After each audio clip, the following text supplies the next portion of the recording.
Dang, something wrong with my car. I gotta get Uncle Jerome. Oh.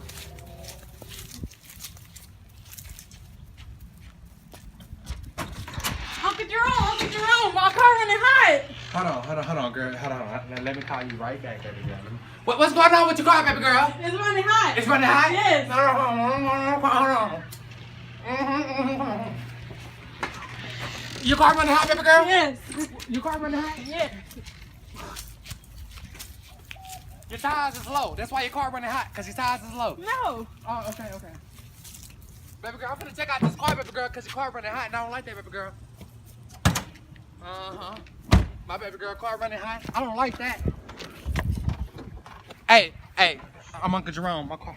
How you get this, baby girl? How you do your hood? Huh? Oh, I got it, baby girl. I got it. All right. I can see right there your alternator, your battery. Baby girl, your car running hot, baby girl. That's what I told you. Hey, come here.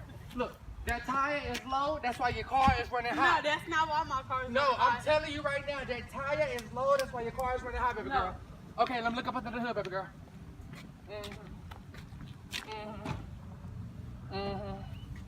You need some oil. I can look at it right now. Tell this car needs some oil. You need some oil, girl. I can look at it right now. Tell you need some oil. You need some oil. No. Look at this car. You need some oil. Okay, let me look at everything else. Look at your coolant. Baby girl, you need move. That tire is low. That's why the car running hot, baby girl. That is not why it's running hot. It is.